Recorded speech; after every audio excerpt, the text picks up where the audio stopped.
मुंजिया भूत की दहशत।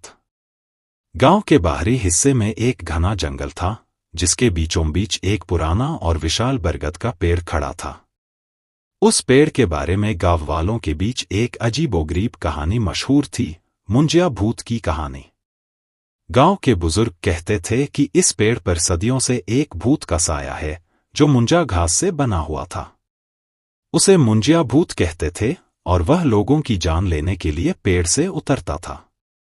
कोई भी इस पेड़ के करीब नहीं जाता था। यहां तक कि दिन के समय भी लोग इस रास्ते से गुजरने से कतराते थे। बच्चे तो इस पेड़ के नाम से ही कांप उठते थे।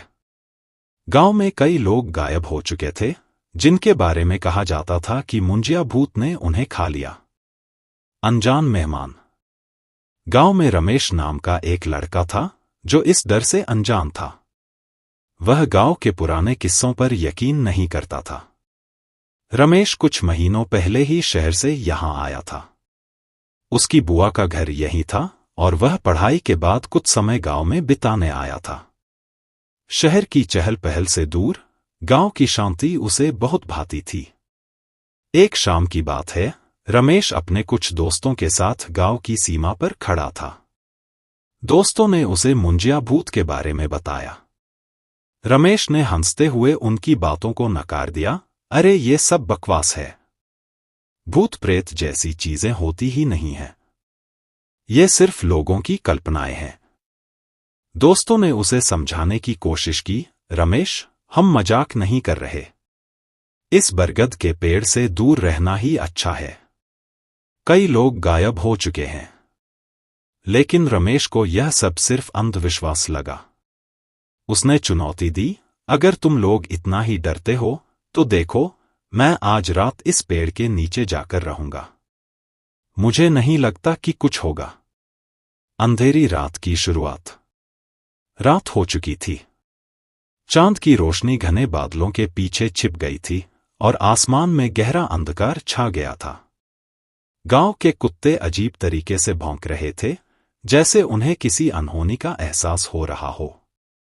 रमेश अपने कमरे से एक टॉर्च और लाठी लेकर बाहर निकला।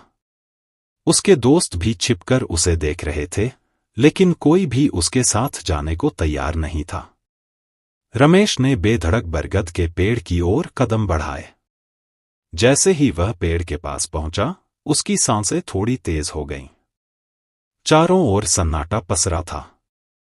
हवा भी रुक चुकी थी और पेड़ की पत्तियां अजीब तरीके से हिल रही थीं। रमेश ने हिम्मत दिखाते हुए पेड़ के नीचे बैठने का फैसला किया।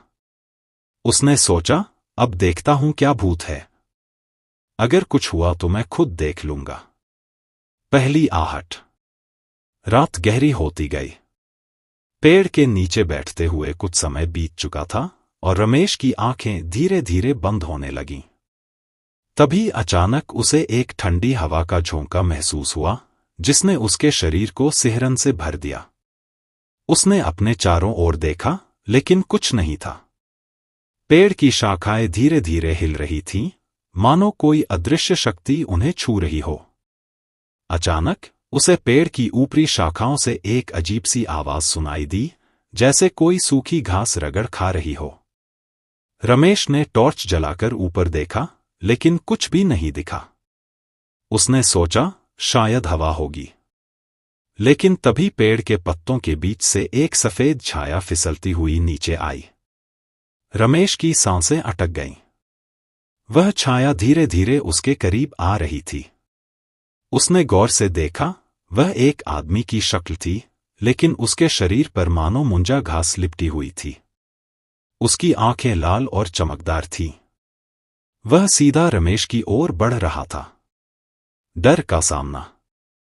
रमेश की रीढ़ की हड्डी में ठंडक दौड़ गई। उसने भागने की कोशिश की, लेकिन उसके पैर मानो जमीन से चिपक गए थे। मुंजिया भूत की आवाज गूंजने लगी, तूने मेरी शांति भंग की है। अब तू इस पेड़ से कभी बाहर नहीं जाएगा।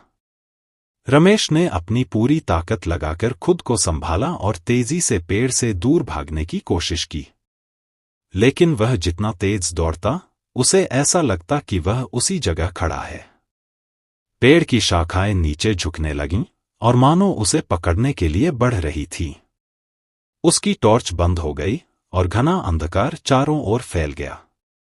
वह भागता रहा, चीखता रहा, लेकिन उसकी आवाज जैसे किसी ने दबा दी हो। उसके कानों में मुंजिया भूत की ठंडी आवाज बार बार गूंजती रही, अब तू मेरे साथ रहेगा, हमेशा के लिए।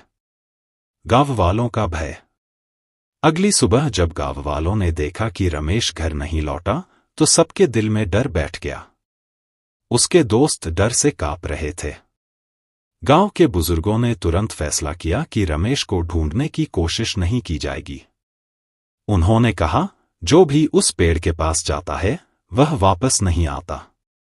हमें भगवान से प्रार्थना करनी चाहिए। दिन बीतते गए, लेकिन रमेश का कोई सुराग नहीं मिला। उसके परिवार को केवल यह कहा गया कि वह जंगल में खो गया है। लेकिन सच्चाई यह थी कि मुंजिया भूत ने एक और शिकार कर लिया था। भूत की नई पहचान। कुछ दिनों बाद गांव के एक चरवाहे ने पेड़ के पास एक अजीब चीज देखी। उसने देखा कि पेड़ की शाखाओं में एक और परछाई दिखाई देने लगी थी। वह वही रमेश था, लेकिन अब वह मुंजा घास से लिपटा हुआ था। उसकी आंखें लाल थीं और वह पेड़ का हिस्सा बन चुका था। गांव वालों ने उसे देखकर समझ लिया कि रमेश अब वापस नहीं आएगा। मुंजिया भूत ने उसे अपना साथी बना लिया था। अब वह भी उसी पेड़ का रक्षक बन चुका था, जो अंधेरे में भटकने वालों की जान लेने के लिए तैयार था। गांव के लोग और भी अधिक भयभीत हो गए। अब कोई उस रास्ते पर भी नहीं जाता था। पेड़ के नीचे से आने वाली रहस्यमयी आवाजें और पत्तों के बीच छिपी परछाइयां हमेशा लोगों को याद दिलाती थीं कि मुंजिया भूत अभी भी वहीं है और वह कभी किसी को छोड़ता नहीं। अंतहीन डर। गांव में आज भी वह पेड़ खड़ा है और लोग कहते हैं कि रात के अंधेरे में पेड़ के पास से गुजरने पर रमेश की चीखें अब भी सुनाई देती हैं। मुंजिया भूत के साथ वह भी हमेशा के लिए इस भयावह कहानी का हिस्सा बन चुका है। दोस्तों, आपको ये कहानी अच्छी लगी तो इस वीडियो को लाइक, सब्सक्राइब एंड शेयर कर देना।